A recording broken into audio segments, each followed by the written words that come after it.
નમસ્કાર મારા વાલા દર્શક મિત્રો, દેશ વિદેશમાં રહેતા મારા દરેક દર્શક મિત્રોને હર હર મહાદેવ અને જય સ્વામિનારાયણ। જો તમે પણ વિચારી રહ્યા હોવ કે તમારી પાચન શક્તિને મજબૂત કેવી રીતે કરી શકાય, આપણી ઇમ્યુનિટીને કેવી રીતે વધારી શકાય, આપણા શરીરમાં સોજાને કેવી રીતે દૂર કરી શકાય, સાંધાના દુખાવા હોય, ઘૂંટણના દુખાવા હોય, કમરના દુખાવા હોય વગેરે દુખાવામાં કેવી રીતે રાહત મેળવી શકાય, અને જો તમે આ બધું વિચારી રહ્યા હો તો આજનો વિડીયો તમારા માટે ખૂબ જ મહત્વનો છે। આજે આપણે એક પાવરફુલ કોમ્બિનેશન વિશે વાત કરવાના છીએ જે તમને ઘણા બધા હેલ્થ બેનિફિટ આપશે। મિત્રો, શું તમે વિચાર્યું છે કે આદુ અને ગોળને સાથે મિલાવીને ઉપયોગ કરવાથી શું થઈ શકે? આવો આજે હું તમને બતાવીશ કે આ બંનેને એકબીજાની સાથે મિક્સ કરીને ખાવાથી મળવાવાળા અદ્ભુત ફાયદાઓ વિશે। મિત્રો, આદુ અને ગોળ બંને ચીજ વસ્તુઓ અલગ અલગ ઉપયોગ કરવાથી ફાયદો તો આપે જ છે, પણ જો બંને વસ્તુઓને એટલે કે આદુ અને ગોળને ભેગી કરીને ઉપયોગ કરવાથી તે આપણને જોરદાર ફાયદા આપશે। મિત્રો, આદુ અને ગોળનો ઉપયોગ ઘણા વર્ષોથી ચાલુ આવેલ છે અને ઘણા વર્ષોથી લોકો એને ઉપયોગ કરે પણ છે। તો મિત્રો, ચાલો એક પણ મિનિટની વાર કર્યા વગર આપણે આ રસપ્રદ વિડીયોની શરૂઆત કરીએ અને આ નુસ્ખો કેવી રીતે બનાવવાનો છે, કેટલી માત્રામાં આદુ લેવાનું છે, કેટલી માત્રામાં ગોળ લેવાનો છે, એનો ઉપયોગ ક્યારે કરવાનો છે અને આનો ઉપયોગ કરતી વખતે તમારે કઈ કઈ સાવધાનીઓ રાખવાની છે તે બધા વિશે આજના વિડીયોમાં આપણે વાત કરીશું। મિત્રો, ગોળ અને આદુને મિક્સ કરીને ખાવાથી પહેલો ફાયદો જે થાય છે એ છે તમારી પાચન શક્તિ એકદમ મજબૂત થઈ જાય છે, તમારી પાચન શક્તિ એકદમ સ્ટ્રોંગ થઈ જાય છે। મિત્રો, ગોળ અને આદુ પાચન તંત્રને મજબૂત બનાવવાનું કામ કરે છે। મિત્રો, જો ગોળ વિશે આપણે વાત કરીએ તો ગોળ આપણી ડાયજેસ્ટિવ સિસ્ટમને ડિટોક્સિફાઈ કરે છે, ટોક્સિનને આપણા શરીરમાંથી ફ્લશ આઉટ કરવાનું કામ કરે છે, આપણા લીવરને હેલ્ધી બનાવવાનું કામ કરે છે। સાથે સાથે ગોળની અંદર એવી ઘણી બધી ચીજો મળી આવે છે જે આપણી ડાયજેસ્ટિવ એન્ઝાઇમને સ્ટિમ્યુલેટ કરે છે, જેનાથી આપણે જે ખાઈએ છીએ એનું સરળતાથી પાચન થઈ જાય છે।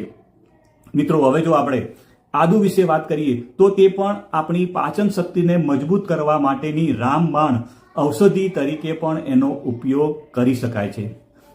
તમને પેટમાં ઇનડાઇજેશનની તકલીફ હોય, તમને ગેસની સમસ્યા હોય, તમને બ્લોટિંગની સમસ્યા હોય તો તમે આદુનો ઉપયોગ કરશો તો ચોક્કસ તમને એની અંદર ખૂબ જ સારો ફાયદો મળશે।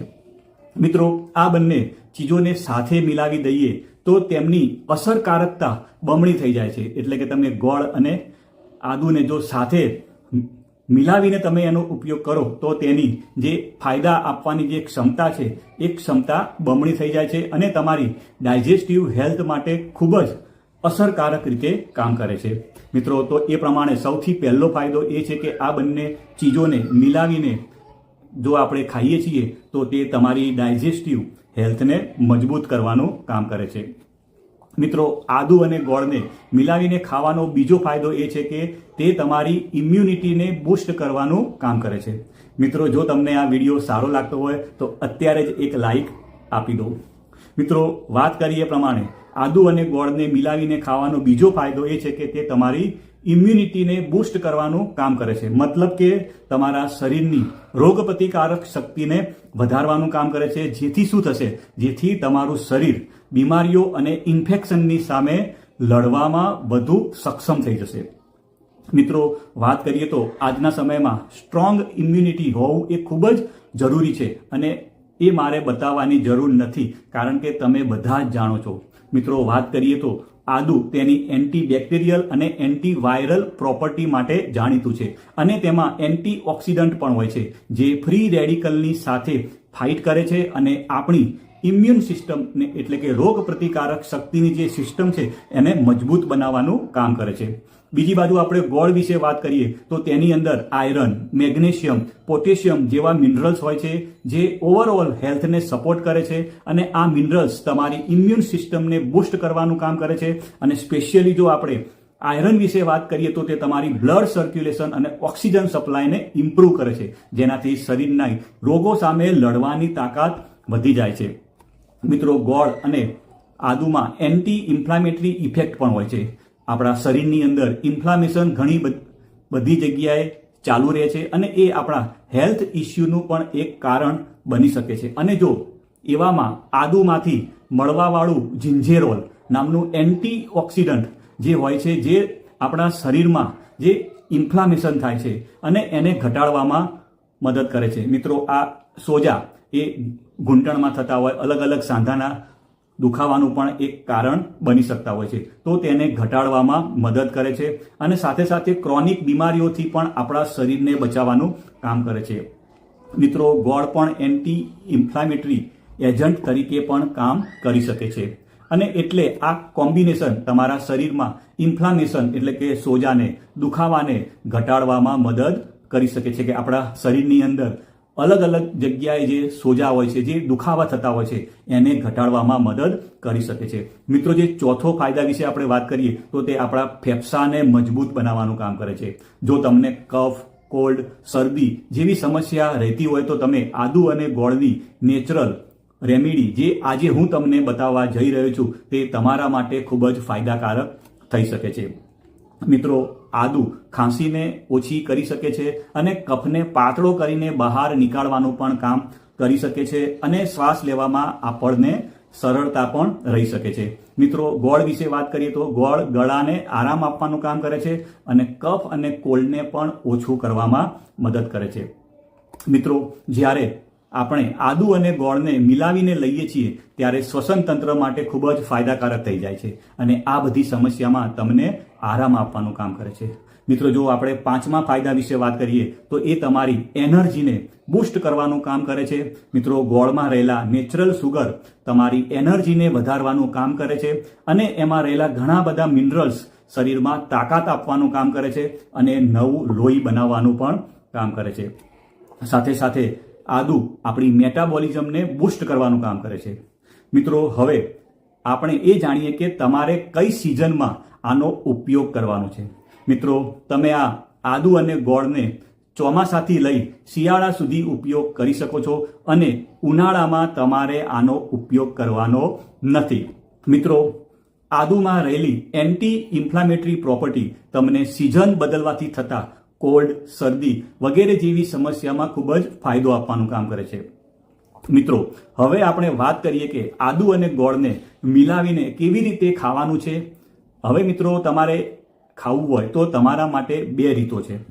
પહેલી રીત વિશે વાત કરીએ તો તમારે આદુ અને ગોળની ચા બનાવીને પીવાની છે અને બીજી રીતમાં વાત કરીએ તો તમારે આદુ અને ગોળની નાની નાની ગોળીઓ બનાવીને ખાવાની છે. મિત્રો સૌથી પહેલા આદુ અને ગોળની ચા કેવી રીતે બનાવવાની તો આપણે પહેલા એ શીખી લઈએ. તમારે 1 ચમચી આદુની છીણ લેવાની રહેશે અને 1 ટુકડો ગોળનો લેવાનો રહેશે. ગોળ બને ત્યાં સુધી તમે દેશી વાપરવાનો આગ્રહ રાખજો. સૌથી પહેલા તમારે 1 કપ પાણીને ગરમ કરવાનું છે અને તેમાં તમારે 1 ચમચી આદુની છીણ નાખવાની છે અને થોડી વાર સુધી ગરમ કરવા દો અને પછી તમે તેમાં ગોળને ચપ્પાથી આપણે કતરી નાખવાનો છે અને પછી એ ગોળને તમારે એ પાણીમાં નાખી અને બરાબર મિક્સ થઈ જાય ત્યાં સુધી ગરમ કરી અને પછી તમારે ઠંડુ કરવાનું છે અને પછી એને તમે પી શકો છો. તમારે એનો સવારે અથવા તમે સાંજે તમે આનો ઉપયોગ કરી શકો છો. મિત્રો બીજી રીત છે તમારે આદુ અને ગોળની ગોળીઓ બનાવીને ખાવાથી. જેના માટે તમે આદુ અને ગોળને સરખા ભાગે લઈ લો. સૌથી પહેલા એક વાસણમાં તમે દેશી ઘી નાખીને થોડું ગરમ કરો, પછી તેમાં છીણેલું આદુ નાખી દો અને થોડું મિક્સ થવા દો. પછી તેમાં તમે ગોળને ચપ્પાથી જે કતરી નાખો અને પછી એ ગોળને પણ તમારે જે આદુ નાખ્યું હતું એની અંદર બરાબર મિક્સ કરી દો અને એક પેસ્ટ જેવું તૈયાર થઈ જાય ત્યાં સુધી તમારે એને થોડું મિક્સ કરવાનું છે. કમ્પ્લીટ આદુ અને ગોળ મિક્સ થઈ જાય પછી તમે તેને ઠંડુ પાડીને નાની નાની ગોળીઓ બનાવી દેવાની છે અને તમે આ એક ગોળી દિવસમાં 2 વાર ખાવાનું ખાધા પછી તમે ખાઈ શકો છો. એટલે 1 ગોળી તમે બપોરે જમ્યા પછી ખાઈ શકો છો અને બીજી 1 ગોળી તમે રાત્રે જમ્યા પછી ખાઈ શકો છો.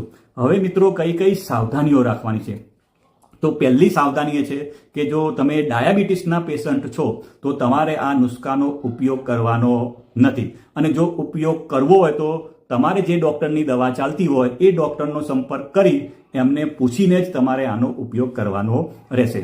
બીજું, જે હાઈ બીપીના જે પેશન્ટ છે એમને પણ ઉપયોગ કરતા પહેલાં એમના ડૉક્ટરની સલાહ લેવી આવશ્યક છે. જે લોકોને પિત્તાશયની પથરી હોય એવા લોકોએ આનો ઉપયોગ કરવાનો નથી. એ લોકો લોહીને પાતળું કરવાની દવા લેતા હોય તો તેમને પણ તેમના ડૉક્ટરની સલાહ લઈને જ આનો ઉપયોગ કરવો. અને તમે કોઈ હેલ્થ કન્ડિશન માટેની, કોઈ તમારી લાંબી બીમારી માટેની જો કોઈ તમારે દવા તમે લેતા હો તો તમારે તમારા ડૉક્ટરનો કન્સલ્ટ કરવાનો, એટલે કે એમનો સંપર્ક કરવાનો છે અને પછી જ તમારે આ નુસ્ખાનો ઉપયોગ કરવાનો છે. મિત્રો, મને વિશ્વાસ છે કે તમે આ વિડીયોના માધ્યમથી કંઈક નવું શીખ્યા હશો અને જો તમને મારો વિડીયો પસંદ આવ્યો હોય તો તેને જરૂરથી લાઈક કરજો. આવજો મિત્રો, બાય બાય, આવજો.